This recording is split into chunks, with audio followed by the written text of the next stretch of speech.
ሰላም ጤና ይስጥልን የተወደዳችሁና የተከበራችሁ የጎ ቴሌቪዥን አድማጭ ተመልካቾቻችን እንደምን ቆያችሁን?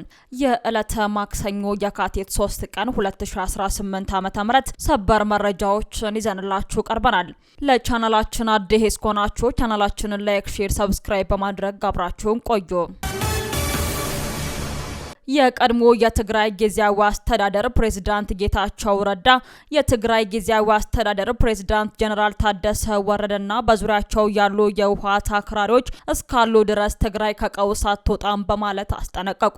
አቶ ጌታቸው ፎርቹን ጋዜጣ ላይ በሰጡት ሀተታ ጀነራል ታደሰ ወረደ የጊዜያዊ አስተዳደሩ ምክትል ፕሬዝዳንት በነበሩበት ወቅት ህወሓት ውስጥ የሚገኙ አክራሪዎችን ሲያባብሉና ጊዜያዊ አስተዳደሩን በተደጋጋሚ ቀውስ ውስጥ ሲከቱ ነበር በማለትም ወቅሰዋል። አቶ ጌታቸው ጀነራል ታደሰ በሳቸውና በአክራሪዎቹ መካከል አሸማጋይ መስለው በመቅረብ የፓርቲው ጥገኛ አድርገዋቸው እንደነበር በመጥቀስም በኋላም ጀነራሉ የጊዜያዊ አስተዳደሩ ፕሬዝዳንት መሆናቸው በትግራይ ብዙ ጥፋት ማስከተሉን ገልጸዋል። ጀነራል ታደሰ የክልሉን ኢንቨስትመንትና ምሬት ጉዳዮች እንዲቆጣጠሩ የተሰጣቸውን ኃላፊነት በራሳቸውና በዙሪያቸው ያሉ አካላትን ለማበልጸግ ተጠቅመውበታል ያሉት አቶ ጌታቸው ጀነራል ታደሰን ለፈጸሙት ሴራና ጥፋት ሁሉ አለመቅጣታቸው ስህተት እንደነበረም አውስተዋል። የኢትዮጵያ መንግስት እየቀሰቀሰ ያለው አዲስ ዙር ደም አፋሳሽ ጦርነት እንዲቆም ጠይቋል። አንቶኒዮ ጉተሬስ ስለ ኢትዮ ኤርትራ ውጥረት በአዲስ አበባ ሊመክሩ መሆኑ ተገለጸ። የተባበሩት መንግስታት ድርጅት ዋና ጸሐፊ አንቶኒዮ ጉተሬስ በዚህ ሳምንት አዲስ አበባን እንደሚጎበኙ ተሰምቷል። ጉተሬስ በጉብኝታቸው በአፍሪካ ህብረት ስብሰባ ላይ እንደሚሳተፉ የተነገረ ሲሆን ጎን ለጎንም ከተለያዩ የአፍሪካ ሀገራት መሪዎች ጋር ይወያያሉ። በዚህ ጉብኝታቸው ከኢትዮጵያ መሪዎች ጋር እንደሚወያዩ የተመላከተ ሲሆን በዋናነትም ስለተባባሰው የኢትዮ ኤርትራ ውጥረት ይነጋገራሉ ተብሏል። እንደሚታወቀው የኢትዮጵያ መንግስት ኤርትራ በኢትዮጵያ ላይ ያደረገ ስላለው ህገወጥ ድርጊት በኢፌዴሪ ውጭ ጉዳይ ሚኒስቴር በኩል 2 ጊዜ ይፋዊ ደብዳቤ ለተመድ አስገብቷል። ሆኖም ድርጅቱ ለሁለት የኢትዮጵያ ደብዳቤዎች ምላሽ አልሰጠም።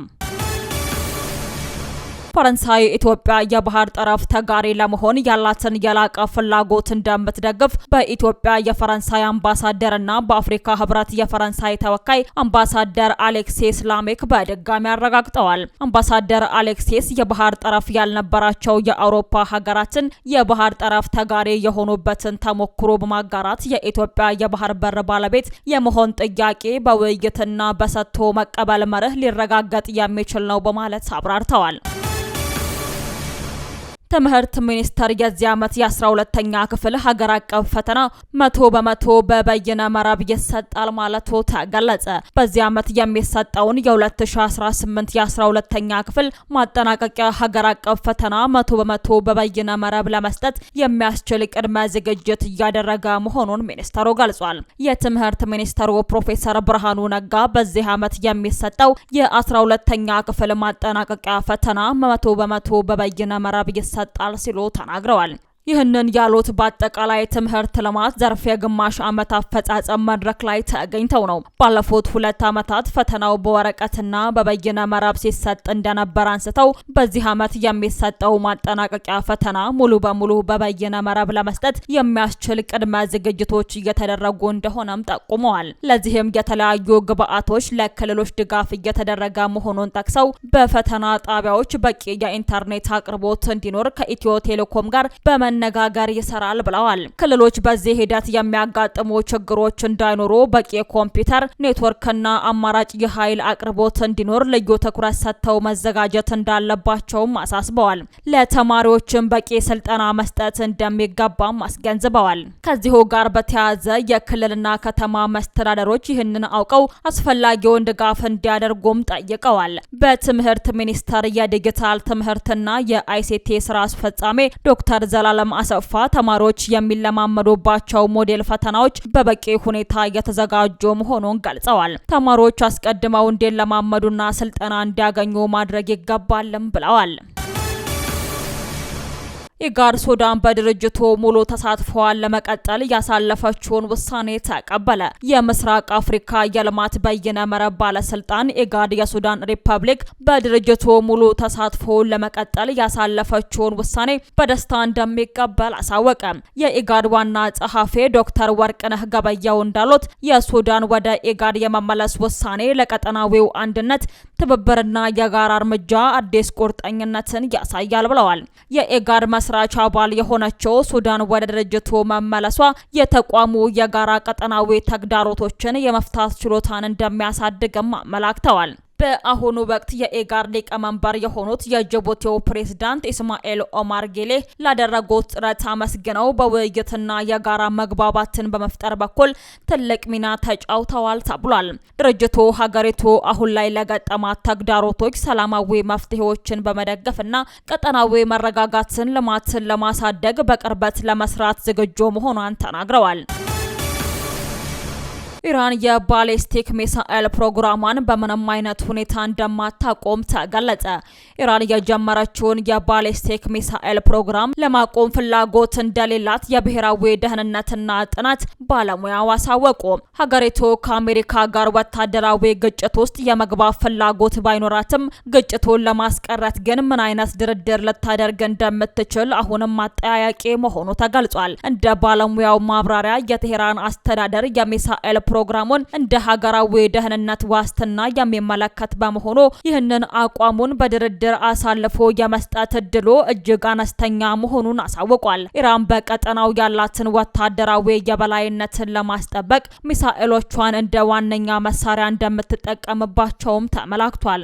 ኢራን ከአሜሪካ ጋር የሚደረግ ቀጥተኛ ጦርነት ከፍተኛ ጉዳት እንደሚያስከትልባት ብታውቅም ማዕቀቦቹን ለማንሳትና በሚደረጉ ንግግሮች ላይ ግን የሚሳኤል ጉዳይ ለድርድር እንደማይቀርብም ተናግሯል። በአሁኑ ወቅት ዋነኛው የዲፕሎማሲ ጥያቄ ኢራን ጦርነት ለማስቀረት ስትል በሌሎች የፖለቲካ ጉዳዮች ላይ ምን ያህል ተለዋዋጭ አቋም ልታሳይ ትችላለች የሚለው መሆኑም ተገልጿል።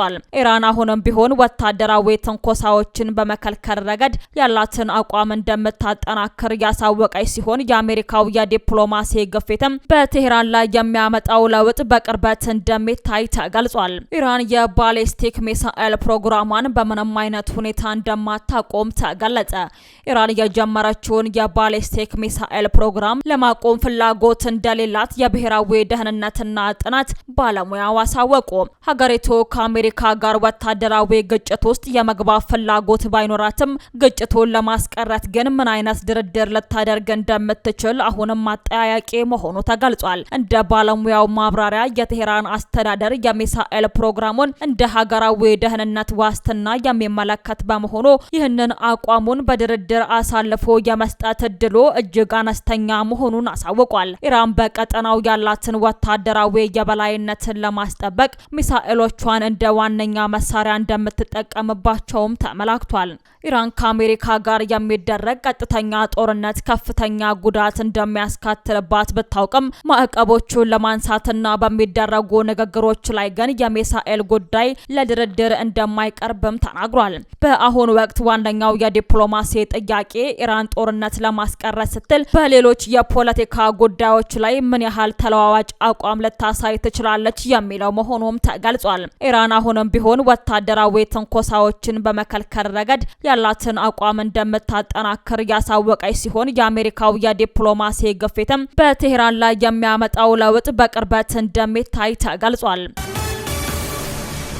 ውድ አድማጭ ተመልካቾቻችን ለሰዓቱ ያዘጋጀንላችሁ ሰበርና ወቅታዊ መረጃዎቻችን እነዚህን ይመስሉ ነበር። አብራችሁን ስለነበራችሁ ከልብ እናመሰግናለን። በያላችሁበት ሰላም ቆዩን።